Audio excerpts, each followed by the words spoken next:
有島武雄作一房のぶどう。僕は小さい時に絵を描くことが好きでした。僕の通っていた学校は横浜の山の手というところにありましたが、そこいらは西洋人ばかり住んでいる町で、僕の学校も教師は西洋人ばかりでした。そしてその学校の行き帰りにはいつでもホテルや西洋人の会社などが並んでいる海岸の通りを通るのでした。通りの海沿いに立ってみると、真っ青な海の上に軍艦だの商船だのがいっぱい並んでいて、煙突から煙の出ているのや、帆柱から帆柱へ万国旗をかけ渡したのやがあって、目が痛いようにきれいでした。僕はよく岸に立ってその景色を見渡して、家に帰ると覚えているだけをできるだけ美しく絵に描いてみようとしました。けれども、あの透き通るような海の藍色と白い誉前線などの水際近くに塗ってある陽光色とは、僕の持っている絵の具ではどうしてもうまくできませんでした。いくら描いても本当の景色で見るような色には描けませんでした。ふと僕は学校の友達の持っている西洋絵の具を思い出しました。その友達はやはり西洋人で、しかも僕より2つくらい年が上でしたから、背は見上げるように大きい子でした。ジムというその子の持っている絵の具は舶来の上等のもので、軽い木の箱の中に12色の絵の具が小さな墨のように四角な形に固められて2列に並んでいました。どの色も美しかったが、とりわけて愛と陽光とはびっくりするほど美しいものでした。ジムは僕より背が高いくせに絵はずっと下手でした。それでもその絵の具を塗ると、下手な絵さえがなんだか見違えるように美しく見えるのです。僕はいつでもそれを羨ましいと思っていました。あんな絵の具さえあれば、僕だって海の景色を本当に海に見えるように描いてみせるのになぁ、と自分の悪い絵の具を恨みながら考えました。そうしたら、その日からジムの絵の具が欲しくってたまらなくなりました。けれども僕はなんだか臆病になって、パパにもママにも買ってくださいと願う気になれないので、毎日その絵の具のことを心の中で思い続けるばかりで、幾日か日が経ちました。今ではいつの頃だったか覚えてはいませんが、秋だったのでしょう。ぶどうの実が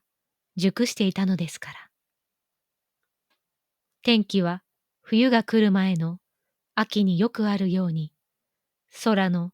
奥の奥まで見透かされそうに晴れ渡った日でした。僕たちは先生と一緒に弁当を食べましたが、その楽しみな弁当の最中でも、僕の心はなんだか落ち着かないで、その日の空とは裏腹に暗かったのです。僕は自分一人で考え込んでいました。誰かが気づいてみたら、顔もきっと青かったかもしれません。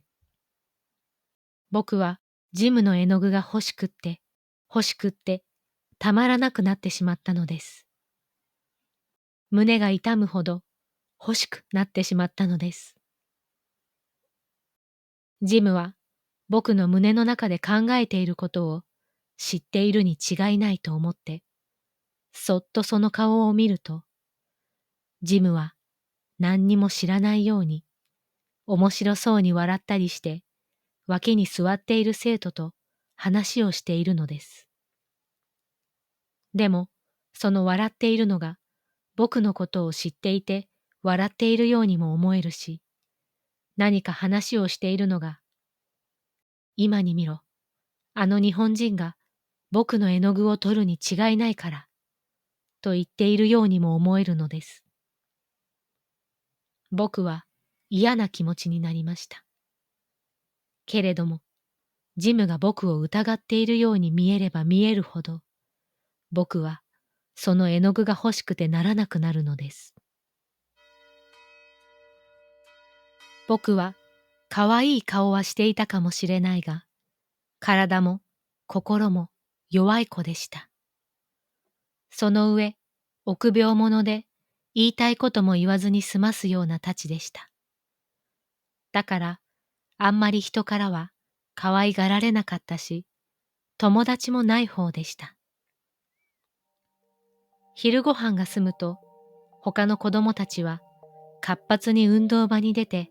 走り回って遊び始めましたが、僕だけはなおさらその日は変に心が沈んで、一人だけ教場に入っていました。外が明るいだけに教場の中は暗くなって僕の心の中のようでした。自分の席に座っていながら僕の目は時々ジムのテーブルの方に走りました。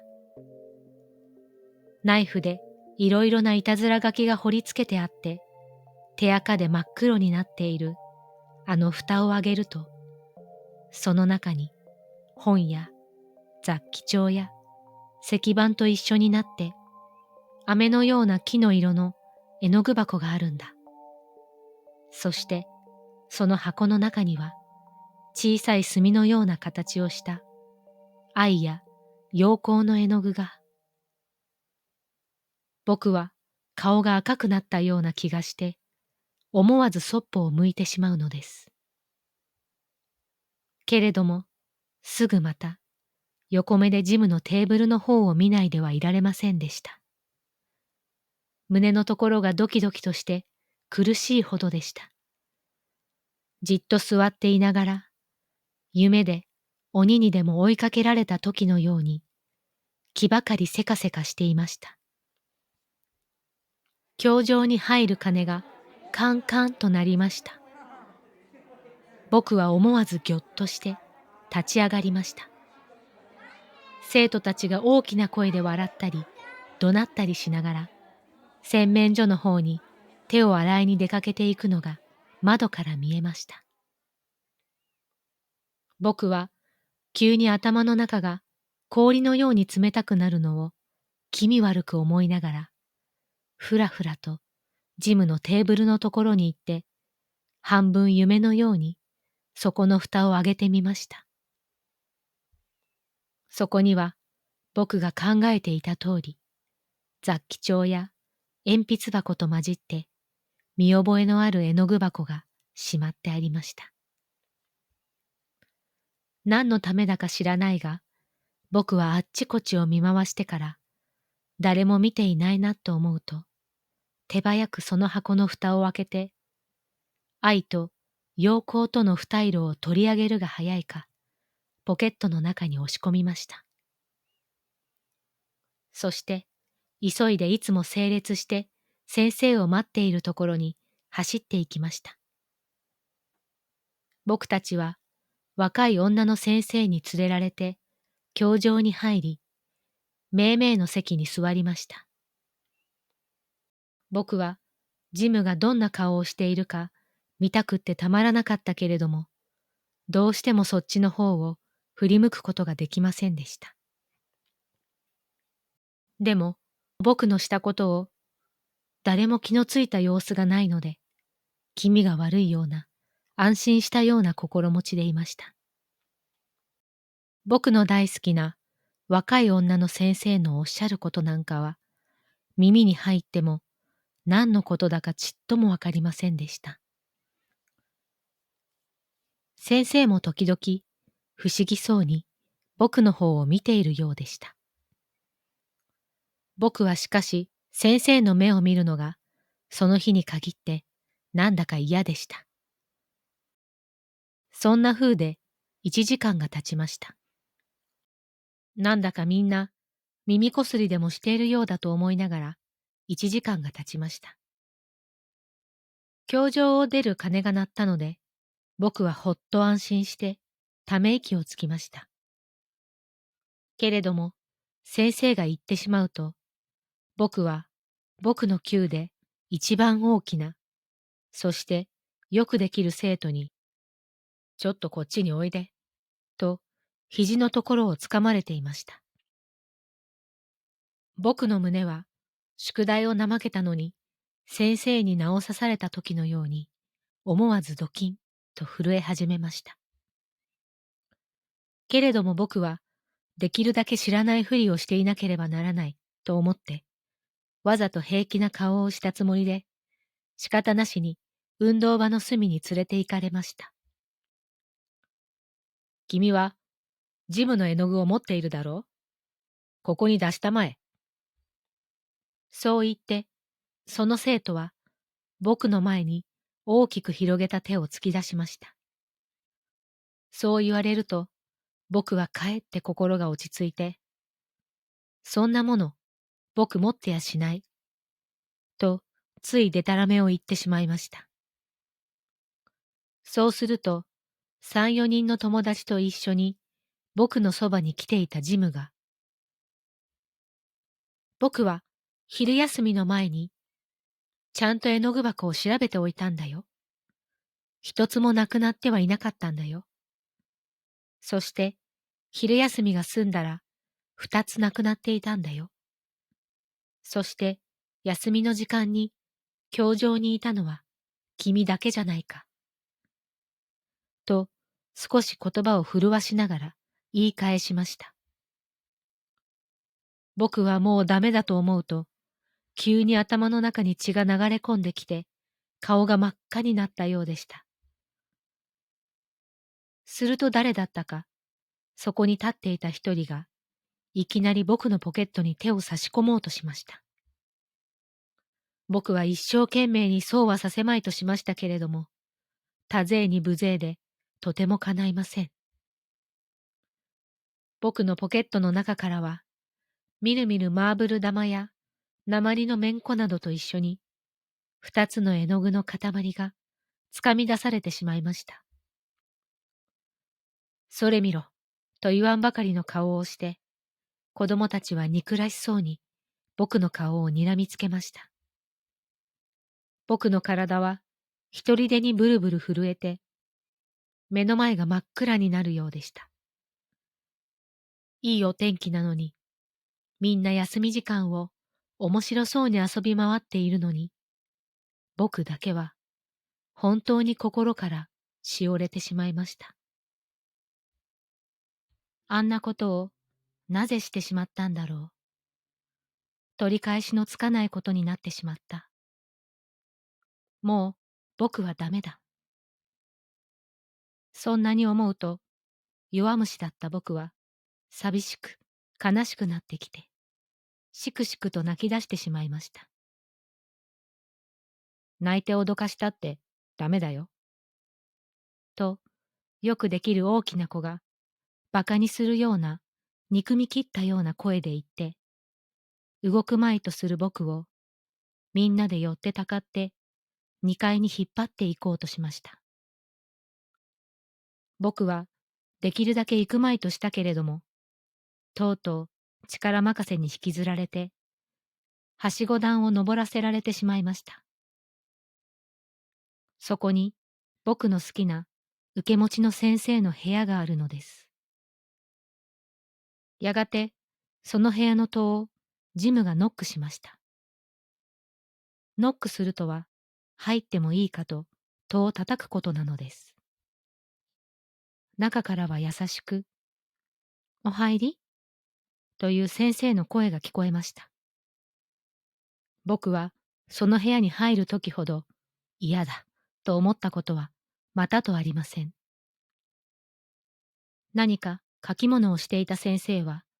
どやどやと入ってきた僕たちを見ると、少し驚いたようでした。が、首のところで、ぶつりと切った髪の毛を右の手で撫で上げながら、いつもの通りの優しい顔をこちらに向けて、ちょっと首をかしげただけで、何のご用という風をしなさいました。すると、よくできる大きな子が前に出て、僕がジムの絵の具を取ったことを詳しく先生に言いつけました。先生は少し曇った顔つきをして、真面目にみんなの顔や半分泣きかかっている僕の顔を見比べていなさいましたが、僕に、それは本当ですかと聞かれました。本当なんだけれども、僕がそんな嫌なやつだということを、どうしても僕の好きな先生に知られるのが辛かったのです。だから僕は答える代わりに本当に泣き出してしまいました。先生はしばらく僕を見つめていましたが、やがて生徒たちに向かって静かに、もう行ってもようございます。と言ってみんなを返してしまわれました。生徒たちは少し物足らなそうに、どやどやと下に降りていってしまいました。先生は少しの間、何とも言わずに、僕の方も向かずに、自分の手の爪を見つめていましたが、やがて静かに立ってきて、僕の肩のところを抱きすくめるようにして、絵の具はもう返しましたかと小さな声でおっしゃいました。僕は返したことをしっかり先生に知ってもらいたいので、深々とうなずいてみせました。あなたは自分のしたことを嫌なことだったと思っていますか？もう一度、そう先生が静かにおっしゃった時には、僕はもうたまりませんでした。ブルブルと震えて仕方がない唇を噛みしめても噛みしめても泣き声が出て、目からは涙がむやみに流れてくるのです。もう先生に抱かれたまま死んでしまいたいような心持ちになってしまいました。あなたはもう泣くんじゃない。よくわかったらそれでいいから、泣くのをやめましょう。ね。次の時間には教場に出ないでもよろしいから、私のこの部屋にいらっしゃい。静かにしてここにいらっしゃい。私が教場から帰るまでここにいらっしゃいよ。いいとおっしゃりながら、僕を長椅子に座らせて、その時また勉強の鐘が鳴ったので、机の上の書物を取り上げて、僕の方を見ていられましたが、2階の窓まで高く這い上がったぶどうづるから、一房の西洋ぶどうをもぎって、しくしくと泣き続けていた僕の膝の上に、それを置いて、静かに部屋を出て行きなさいました。一時ガヤガヤとやかましかった生徒たちは、みんな教場に入って、急にシーンとするほど、あたりが静かになりました。僕は寂しくって、寂しくって、しようがないほど悲しくなりました。あのくらい好きな先生を苦しめたかと思うと、僕は本当に悪いことをしてしまった、と思いました。ぶどうなどはとても食べる気になれないで、いつまでも泣いていました。ふと僕は肩を軽く揺すぶられて目を覚ましました。僕は先生の部屋でいつの間にか泣き寝入りをしていたと見えます。少し痩せて背の高い先生は笑顔を見せて僕を見下ろしていられました。僕は眠ったために気分が良くなって、今まであったことは忘れてしまって、少し恥ずかしそうに笑い返しながら、慌てて膝の上から滑り落ちそうになっていたぶどうの房をつまみ上げましたが、すぐ悲しいことを思い出して笑いも何も引っ込んでしまいました。そんなに悲しい顔をしないでもよろしい。もうみんなは帰ってしまいましたから、あなたはお帰りなさい。そして明日はどんなことがあっても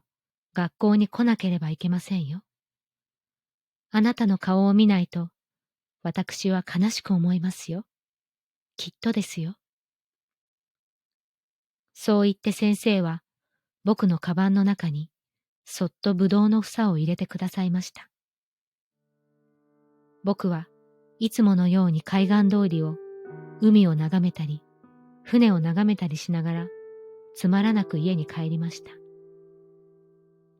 そしてぶどうをおいしく食べてしまいました。けれども次の日が来ると僕はなかなか学校に行く気にはなれませんでした。お腹が痛くなればいいと思ったり、頭痛がすればいいと思ったりしたけれども、その日に限って虫歯一本痛みもしないのです。仕方なしに嫌々ながら家は出ましたが、ぶらぶらと考えながら歩きました。どうしても学校の門を入ることはできないように思われたのです。けれども先生の別れの時の言葉を思い出すと、僕は先生の顔だけは何と言っても見たくて仕方がありませんでした。僕が行かなかったら先生はきっと悲しく思われるに違いない。もう一度先生の優しい目で見られたい。ただその一言があるばかりで僕は学校の門をくぐりました。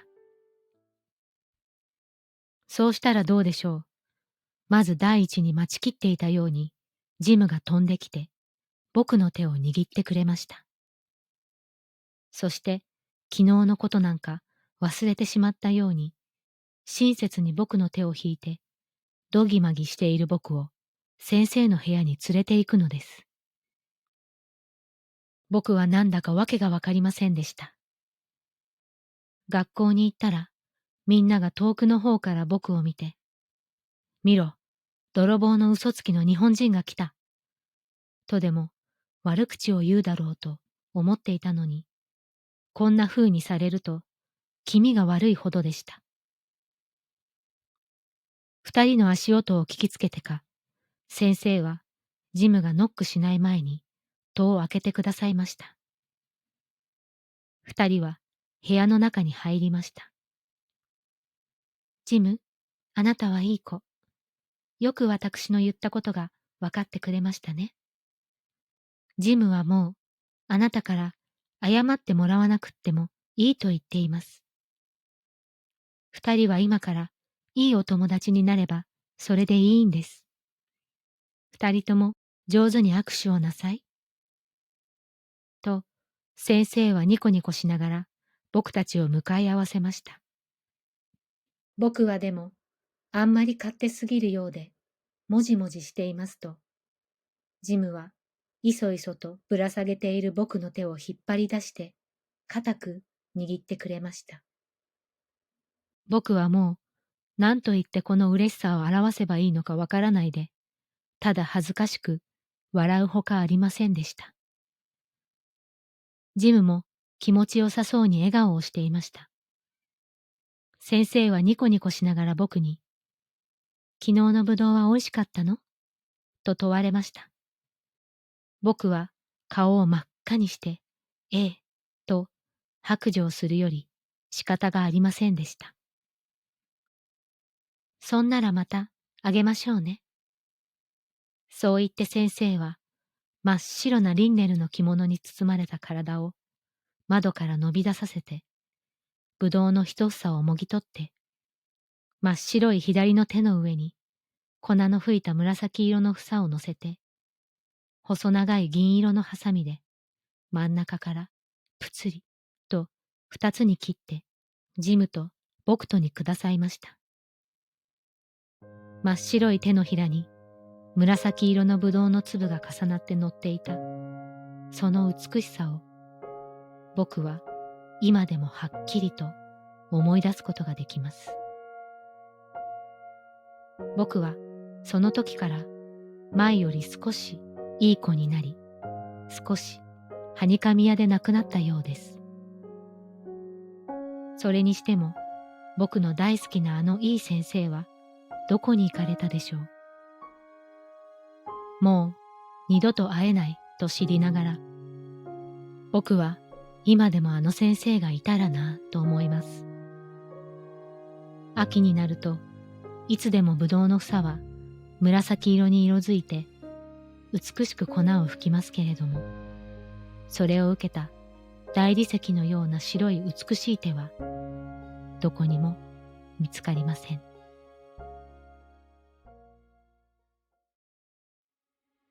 琴の葉の森でのひととき、いかがでしたか？このチャンネルでは物語や詩を静かに読み継いでいます。よろしければチャンネル登録をして、また遊びにいらしてくださいね。お相手は中島莉子でした。